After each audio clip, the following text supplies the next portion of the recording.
बेटा देखो आपका वही सेम चैप्टर चल रहा है अभी जो लास्ट क्लास से चल रहा था, इंडियन इकोनॉमी 1950-90, ठीक है। उसके अंदर हमने लास्ट क्लास के अंदर एक टॉपिक स्टार्ट किया था जिसका नाम था इंडस्ट्रीज। अब इंडस्ट्रीज का ही एक स्मॉल पार्ट आता है या उसका एक सब पार्ट आता है जिसको हम किस नाम से जानते हैं, स्मॉल स्केल इंडस्ट्रीज के नाम से जानते हैं। स्मॉल स्केल इंडस्ट्री सर होती क्या है ये समझा दो। स्मॉल स्केल इंडस्ट्री का मतलब होता है बेटा पहले के टाइम में कोई भी ऐसी इंडस्ट्री जिसके अंदर इन्वेस्टमेंट 5 लाख से कम की होती थी वो स्मॉल स्केल कहलाती थी। आज प्रेजेंट के अंदर वो सिनेरियो बढ़ के 5 करोड़ हो चुका है कि जिस भी इंडस्ट्री के अंदर आपको इन्वेस्टमेंट 5 करोड़ से कम की करनी होती है they all are known as a small scale industries कहलाती हैं। अब देखो यहाँ क्या लिखा है, कहता है इन 1955 the village and the small scale industry committee also called the Karwa committee noted the possibility of using small scale industry promoting the rural development। कहता है 1955 के अंदर एक कमेटी बनाई गई, उसका मेन मोटिव क्या था बेटा, उन्होंने ये पहचाना कि अगर हम गांव प्रांत के अंदर विलेजेस के अंदर भी क्या करेंगे, छोटे छोटे काम स्टार्ट करते हैं तो वहां से भी गांव को क्या किया जा सकता है, डेवलप किया जा सकता है। Industry reference to the maximum investment allowed on the assets of a unit. Small scale की पहचान कैसे की जाती थी सर, जितना टोटल इन्वेस्टमेंट हमने किसी कंपनी में किया है उसके अमाउंट को देखा जाता था। इन 1950 small scale industry unit was one which invested a maximum of rupees 5 lakh। 1950 के अंदर ऐसी कोई भी इंडस्ट्री जिसमें 5 लाख की इन्वेस्टमेंट होती थी या उससे ज्यादा की इन्वेस्टमेंट होती, 5 लाख तक की इन्वेस्टमेंट होती थी, वो क्या कहलाती थी, हमारी स्मॉल स्केल कहलाती थी। At present investment allow rupees 1 crore, वो कितनी हो गई, 1 करोड़, अब प्रेजेंट में फिर से चेंज हुई हुई है। तो बेसिकली कहने का मतलब क्या है, अमाउंट की बेस पे डिसाइड होता है कि वो स्मॉल स्केल इंडस्ट्री है या फिर वो लार्ज स्केल इंडस्ट्री है, ठीक है जी। अब कहता है importance of small scale industry क्या था, सर स्मॉल स्केल इंडस्ट्री खोलने की जरूरत क्या पड़ी हमें। तो पहला इंपॉर्टेंस था बेटा इसके अंदर की small scale industry generate more employment than the large scale industry as they are more labour intensive, they are more labour and less capital. देखो एक फायदा था इसका, स्मॉल स्केल इंडस्ट्री का मतलब हो गया वो छोटे छोटे काम जिसके अंदर पैसे कम लगते हैं, यानी कि सर उसमें हम बहुत बड़ी मशीनरी या प्लांट नहीं लगाते, उसमें ज्यादातर जो काम करते हैं वो क्या करते हैं बेटा, लेबर ही काम करती है। तो इसीलिए वो लार्ज स्केल के कंपैरिजन में जो जॉब देती है वो कौन ज्यादा देती है, हमारी स्मॉल स्केल इंडस्ट्री देती थी। समझ आ गई ये चीज।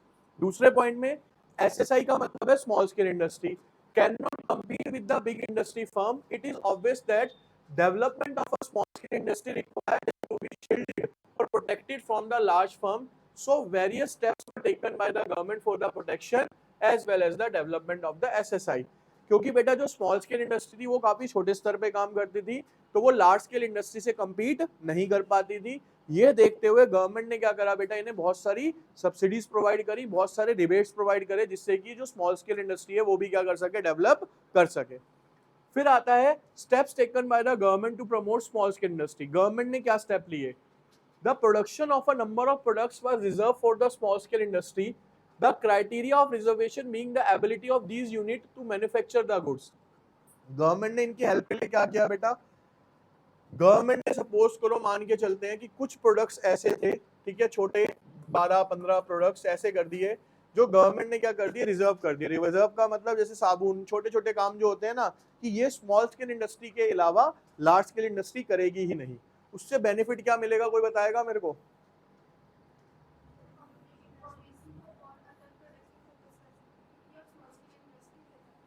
ठीक है सर, लार्ज स्केल इंडस्ट्री अपने दूसरे प्रोडक्ट्स पे फोकस करती है और स्मॉल स्केल इंडस्ट्री आगे ग्रो कर सकती थी। और क्या बेनिफिट मिलेगा, स्मॉल स्केल इंडस्ट्री के लिए सर किसी भी तरीके का कंपटीशन नहीं रहेगा, वो सेफली अपना काम क्या कर सकेगी, आराम से कर सकेगी, उसे बड़ी फर्म से लड़ने की जरूरत नहीं पड़ेगी। और सर एम्प्लॉयमेंट क्या होगा, बहुत ज्यादा जनरेट हो जाएगा, क्योंकि स्मॉल स्केल इंडस्ट्री किस लिए जानी जाती है, क्योंकि ये एम्प्लॉयमेंट बहुत ज्यादा जनरेट करती है, ठीक है जी। दूसरा, they were also given concessions such as a lower excise duty and the bank loans at a lower interest rate। और गवर्नमेंट ने उनकी कैसे हेल्प करी बेटा, उन्हें कंसेशंस यानी रिबेट भी दिए जाते थे, प्लस उन्हें क्या दिया जाता था बेटा, बेसिकली अगर आप बैंक लोन लेने जाते थे स्मॉल स्केल वाले तो उन्हें क्या होता था, कम रेट ऑफ इंटरेस्ट पे लोन भी प्रोवाइड किया जाता था। अब आते हैं इसके पार्ट्स के ऊपर, देखो प्रैक्टिस शीट आ गई आपकी। अब जिससे मैं पूछूं आंसर करता रहेगा फटाफट। How has the definition of small scale industry changed from 1950 to present day in terms of maximum allowed investment? किस तरीके से ये चेंज हो रही है, बताओ, बोलो बच्चे। B, the maximum investment allow has been increased। Sir पहले हमें 5 लाख लगाने पड़ते थे, अभी जो नोट्स में हमने पढ़ा उसके हिसाब से 1 करोड़ रुपया लगाना पड़ता है। Why do small scale industry generate more employment compared to the large scale industry? कहता है स्मॉल स्केल इंडस्ट्री ज्यादा एम्प्लॉयमेंट क्यों जनरेट करती थी लार्ज स्केल इंडस्ट्री की कंपैरिजन में, बताओ भाई श्रेयस बोलो। A sir because they use more capital and less labour, गलत। Sir because they are government, नहीं sir. C because they have advance, because they have exempt from the taxation, क्या होगा? गलत लिखा हुआ है इसके अंदर। बेसिकली इसमें होगा क्या, वो आप भी सही, ठीक है वो आप भी सही कर लो। Because they use more labour than capital, क्योंकि सर वो लेबर का इस्तेमाल ज्यादा करते थे किसके कंपैरिजन में, कैपिटल के, तो इसीलिए वहां पे एम्प्लॉयमेंट क्या होता था हमारा, ज्यादा जनरेट होता था। ठीक है अगला कहता है what is the primary reason for the government reservation of the products for small scale industry.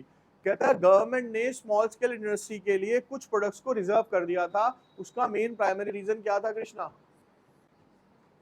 C sir to promote their development, क्योंकि सर वो क्या चाहती थी कि वो छोटे छोटे काम को, एसएसआई को क्या कर सके, आगे develop. Fourth point Prachi, what is the purpose of providing concessions such as a lower excise duty to the small scale industry? क्या? D sir to promote their growth, क्योंकि गवर्नमेंट चाहती थी कि जो छोटे छोटे उद्योग हैं वो भी आगे बढ़े, इसलिए उसको क्या देती थी, कंसेशन देती थी। Which committee in 1955 emphasized possibility of using a small scale industry for promoting a rural development? खुशी B सर कार्वे कमेटी थी जो बनाई गई थी 1955 के अंदर। ठीक है अब देखो इंडस्ट्री खत्म, यहां से क्या स्टार्ट होता है सर हमारा, फॉरेन ट्रेड। देखो फॉरेन ट्रेड सुनते ही आपके दिमाग में दो टर्म्स आ जाने चाहिए सर, इंपोर्ट और एक्सपोर्ट। सर फॉरेन ट्रेड का मतलब होता है अपने देश से बाहर की कंट्री के अंदर क्या करना, व्यापार करना, उसे किस नाम से जाना जाता है, फॉरेन ट्रेड के नाम से जाना जाता है। ठीक है देखिए अब जरा यहाँ पे देखो क्या लिखा है, कहता है to be self reliant nation in some essential sector India adopted the strategy of replacing import with domestic production. कहता है अपने ऊपर निर्भर होने के लिए, बेटा हमने एक टर्म पढ़ा था जो मैंने आपको बताया था, इंपोर्ट सब्स्टिट्यूशन। इंपोर्ट सब्स्टिट्यूशन क्या पढ़ाया था बच्चे मैंने आपको, कि जो चीजें सर हम बाहर से इंपोर्ट करते हैं उनको बाहर से इंपोर्ट ना करके उनका प्रोडक्शन हम कहां पे करें, अपने ही देश में करें, उसे किस नाम से जाना जाता है सर, इंपोर्ट सब्स्टिट्यूशन के नाम से जाना जाता है। In first 7 plans of the India trade was characteristics by the inward looking trade strategy. तो शुरुआती हमारे 7 5 ईयर प्लान्स हुए यानी 35 साल थे, उसके अंदर हमने इस पॉलिसी को फॉलो करा, technically known as a import substitution, और उसे हम किस नाम से जानते थे सर, इंपोर्ट सब्स्टिट्यूशन के नाम से जानते थे। ठीक है फिर कहता है import substitution is policy substitute import with the domestic product. Import substitution का मतलब क्या था सर, बाहर से जो चीजें लाते हो उसको अपने ही देश में बनाना स्टार्ट कर दो। India can encourage its domestic industry to produce these machines in the country itself. Therefore, it can be said that the basic motive of import substitution was the protection of domestic industry from the foreign competition. तो sir हम import substitution करते क्यों थे, उसका main reason हमारा ये था कि हम चाहते थे कि जो विदेशी कंपनियां हैं उससे अपने देश की कंपनियों को क्या करा जाए, प्रोटेक्ट किया जाए, इसलिए हमने क्या करा, अपने ही देश में उसकी मैन्युफैक्चरिंग स्टार्ट कर दी। कहता है the import substitution policy can serve the following two definite objective. कहता है इसके ना दो मेन उद्देश्य थे बेटा, पहला क्या था, achievement of self reliance. Self reliance का मतलब है कि हम अपने ऊपर निर्भर होना चाहते थे। दूसरा saving of precious foreign exchange. देखो अगर मैं बेटा बाहर से कुछ इंपोर्ट करूंगा यूएस वगैरह से, तो मेरे को उनको पेमेंट किस रूप में करी, डॉलर्स के रूप में करनी पड़ेगी, तो हमारे देश का फॉरेन एक्सचेंज बाहर जाएगा। तो उस फॉरेन एक्सचेंज को बचाने के लिए भी गवर्नमेंट क्या चाहती थी बेटा, हम क्या करें, इंपोर्ट सब्स्टिट्यूशन करें। ठीक है reason for the import substitution, कहता है one of the main reason behind the implementation of a import substitution is that various developing countries like India are not in a position to compete against the most developed countries and goods are produced by them. Reason ये था बेटा कि India जैसी बहुत सारी ऐसी countries थी जो कि इंटरनेशनली आपस में compete नहीं कर पा रही थी।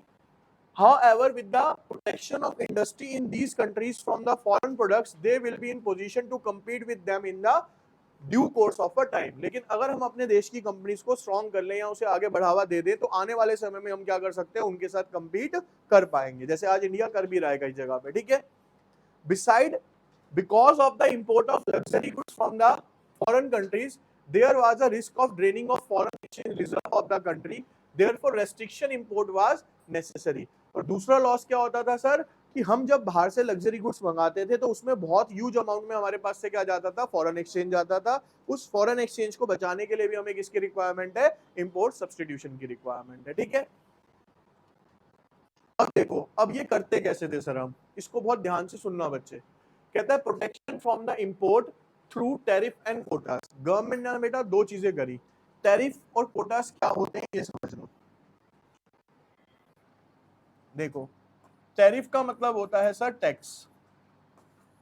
कहता है these are the tax levied on the imported goods by imposing a heavy duty on the imported goods the government of India aimed at making them more expensive to reduce their uses। Government ने क्या करा बेटा, उन्होंने इसके ऊपर tax ज्यादा लगा दिया जिससे ये क्या हो गए सर, महंगे हो गए और इंडिया के अंदर इनकी डिमांड क्या हो गई, कम हो गई। दूसरा पॉइंट क्या करा इन्होंने, कोटा रेस्ट्रिक्शन लगा दी। कोटा रेस्ट्रिक्शन क्या होती है sir, these are the non tariff barriers imposed by the government of India on the number of import and export। Simply put means fixing a maximum limit on the import of a goods। देखो आज present में पता है क्या हो रहा है बेटा, चाइना से ना गुड्स मंगवाने के ऊपर रोक नहीं लगाई, चाइना से गुड्स मंगाने के ऊपर लिमिट लगा दी गई है। लिमिट का मतलब क्या है, अब अगर गवर्नमेंट कहती है कि इस चीज की आप 1000 क्वांटिटी वहां से इंपोर्ट कर सकते हो तो आप सिर्फ 1000 ही क्वांटिटी कर पाओगे, उससे ज्यादा क्वांटिटी आप वहां से इंपोर्ट नहीं कर पाओगे। तो इस तरीके की रेस्ट्रिक्शन को क्या बोला जाता है बच्चे, कोटा रेस्ट्रिक्शन बोला जाता है। Hence, tariff on the imported goods and a fixing quotas help domestic industry by restricting the import level and removing the fear of competition।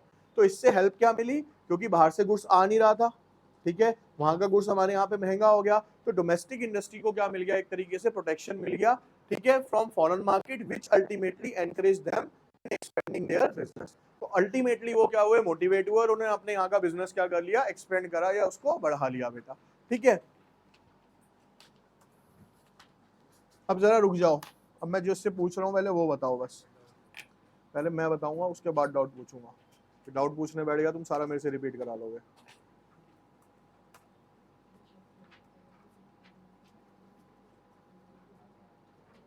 देखिए बेटा इसके बाद आता है बेटा, इसके अंदर इसके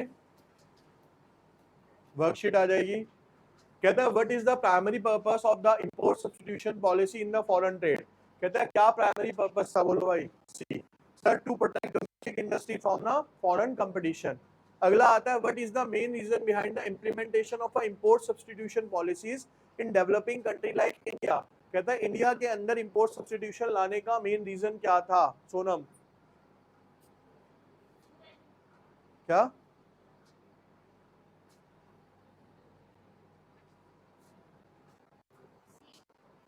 drain foreign exchange reserve, A, to compete with the more developed nations in export। यानी कि हम अपने देश में ही बना के बाहर की कंट्रीज को एक्सपोर्ट करें, यानी इंटरनेशनली हम क्या करना चाहते थे बेटा, compete करना चाहते थे, इसके लिए हमने import substitution करा। Which of the following is a known tariff barrier used to protect the small scale industry, domestic industry from the import? Quota restriction था। क्या था सर, कोटा को रेस्ट्रिक्ट करा आपने basically. How did tariff on the imported goods help protect domestic industry. कहता है किस तरीके से अगर हम जो बाहर से चीजें मंगा रहे हैं उसके ऊपर टैक्स ज्यादा लगाते थे तो उससे किस तरीके से कंट्रोल किया जाता था बेटा, C sir removal of a quota, sir by making import goods more expensive. तो सर हम उससे क्या करते थे, उन चीजों को महंगा कर देते थे जिसकी वजह से उसकी डिमांड क्या हो जाती थी, कम हो जाती थी। What encouraged domestic industry to expand under the import substitution policy। कहता किस चीज ने एनकरेज करा था स्मॉल स्केल, हाँ बोलो भाई, D restriction on the import level and removal of the foreign competition. Benefit क्या मिला सर, एक तो रेस्ट्रिक्शन लग गई, दूसरा क्या हो गया, फॉरेन कंपटीशन से हमें क्या मिल गया, टेंशन खत्म थी उससे अब हमारी। अब आते हैं इसके बाद चैप्टर का एंड, ठीक है।